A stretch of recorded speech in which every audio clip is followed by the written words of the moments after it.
Well, howdy. I'm Infinity Solstice, bright wizard of destiny. Welcome to the gallery at Go Organic Sports Ranch.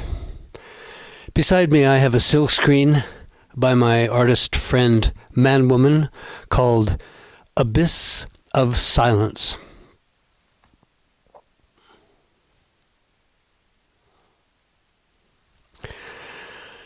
So this video blog is about one of my songs called Starvin's Not for Children. Could also be called the Zardoz Effect. I read Tom Robbins, the rock star author, over and over again. It is sustenance for me. Nourishing beyond the words. Brain activating and just plain fun. As I become a better musician, I realize music is not a competition. Music just is. So the same goes for writing. First off, it would be difficult to compete with Mr. Robbins. As I've said many times before, Tom Robbins is the Shakespeare of modern times. Suffice it to say, I write to honor the man who is by far the most important writer of the 20th and the 21st centuries, in my opinion. Just a challenge thrown out there to see if he can be bested. I wish you luck. You have to read him slowly, and by that I mean thoroughly, so you can digest him and go back for seconds or thirds, or in my case, multiple reads. That's how amazing his writing is. It just keeps on astounding me, excites my intellect. So once again, thanks, Mr. Tom Robbins, for the great times in the world of literature. My particular contributions may not be so grand, but I hope my music is pleasurable to the ears and the mind. So the next song to be exposed is Starvin's Not for Children. The song is written in the key of B flat, and it goes like this. You know I lose patience, the world changes slow. Heard Emil Zardoz say it, it's time to let stupidity go. On the album, instead of using the word stupidity, I substituted silliness. I suppose the word stupidity has a stupid connotation. I'm not too sure if it was stupid or not, but we'll move on. More of the song. We'll have no more witch hunts. We had one in my town. Slandered a tea leaf reader, but instead the clergyman had to leave town. In the weekly paper, they used to run a religious column headlined by a different pastor, minister, or priest each week. One of them from the Alliance Church said in his column that the women that ran the health food store were a bunch of witches.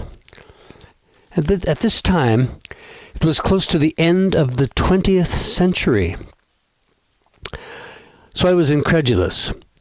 I quickly jumped all over this particular opening. After all, I was a friend of Zardoz. He suggested we sick a big city newspaper after the clergyman. And a fellow did come up from Vancouver, a writer for the province newspaper. And he wrote an article, and the preacher up and quit and ran back to the States where he came from, with his tail between his legs. One for the good guys, which leads us to the chorus. Tolerance is something, tolerance is free. Tolerance is that thing that allows me to be me, in liberty, unique, and free. I sometimes get accused of being intolerant because I'm such a critic of religion. But in my defense, I'm only critical of religions that break Canadian laws, and they all, well, almost all, are guilty of that crime. So I'm innocent, and I'm at the liberty to criticize them all to hell. All of them, including Judaism. Just check out Deuteronomy 2010 to 2017. I repeat, 2010 to 2017. To see just why I feel justified. More of the song. The ancient and vile religions will just have to disappear and take with them all of their stonings, slavery, guilt, and fear. We'll have to let them go. I changed a few words in the singing of this song on the CD. I changed vile religions to tribal religions to flavor them as old and passé, finished. It would be nice, but the ancient religions are still around today, causing trouble. I once attended a sad event. A fellow employee at the school district died in a car accident, and the eulogy was delivered by a minister. And in her short speech, she quoted the Old Testament, and the word slavery popped out of her mouth 5 times. Jesus had a slave, and other Hebrews had slaves. No wonder the American Bible Belt was so reluctant to free their slaves, even up until the 1960s. It's unbelievable. Zardoz was fond of saying, "There's a place reserved on the trash heap of history for Islam, Christianity, and Judaism." More song. They continue to push the big lie that God is on their side, but they've been caught burning witches, stoning lovers, killing others.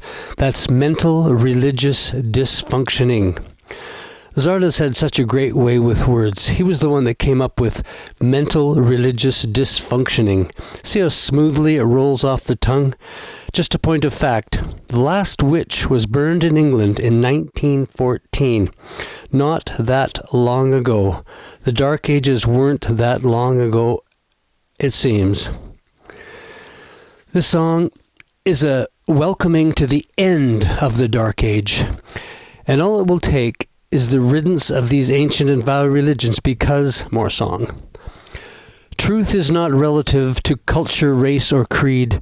Truth is not relative. If it's true for you, then it has to be true for me in liberty, reality. This is another bit of knowledge I learned from old Zardoz. Truth is not relative. It will stand the test of time. And a lot of the religions on the world will surely fail at this test. Truth is not subjective, it's objective. Well, what these religions need to do is to clean up their act, their writings, and their actions. How likely is that?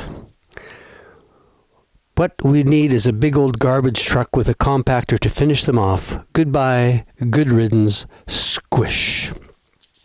More song. We'll have to... There's quite a few themes in this song. Here's another theme. We'll have to draw the wealth line where people can't fall below. Where will we get the money the military knows? They'll have to let it go.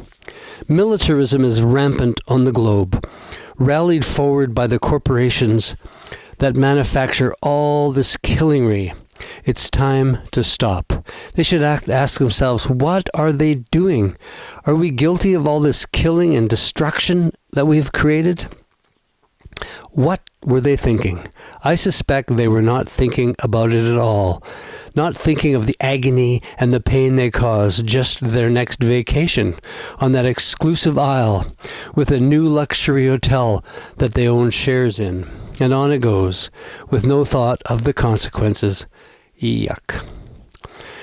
More song. When millions of children are hungry every day and dying every year, first house, feed and clothe them, creeping prosperity all the way. It's obvious that this song was inspired by Mr. Zardoz. He came up with the phrase, creeping prosperity. All we need to do is deal with the issues that are unresolved and resolve them. And things cannot help but get better. Homelessness, let's flip over dumpsters for instant houses. Pollution, no more burning of coal. We'll use ocean current electrical generating. Starvation, less pavement, more potatoes. And whatever problems we trip over daily, it's never too early to dig up the front lawns and plant some raspberries. More song. Starvin's not for children, the aged or the slow. The world's military budgets will save them before they're gone. In liberty, a full belly. Once upon a time, my friend Zardoz bought a 1-foot-high statue of the Statue of Liberty, plated with copper that came from the actual Statue of Liberty. I think it was from some copper wiring they were fixing, but anyway, it's in my possession for safekeeping. He must have owed me some money. Anyway, we made a trade. He liked to refer to the Statue of Liberty as his girlfriend, Liberty. Liberty from the oppressions of war and the dread caused by the nuclear arms race that hangs over all of our heads. I know that is why some people say fuck it and are not so nice to this planet as they might be if we didn't have this dread of annihilation hanging over our heads. Zardoz was born early in 1945, pre-nuclear war, a more innocent time, although that is stretching it a bit. After all, World War II was just ending, probably the worst event ever in the history of mankind. Mankind? I don't think so. If man was in any way kind, the two world wars would not have happened. And the Second World War ended as a nuclear war. So we have had a nuclear war. The fundamental message of the atomic bomb is be civilized or be extinct forever, forever, forever. Choose only one. As I said earlier in this song, Starvin's not for children. Now there's a good place to start. I'm going to go cook some food, put some frozen beans in a pot of soup on the stove. I have to give it a stir. Thinking requires a full belly, so let's get thinking how to get the ball rolling and end all this strife and war. Have another listen to the song, Starvin's Not for Children. Thanks a lot. Over and out.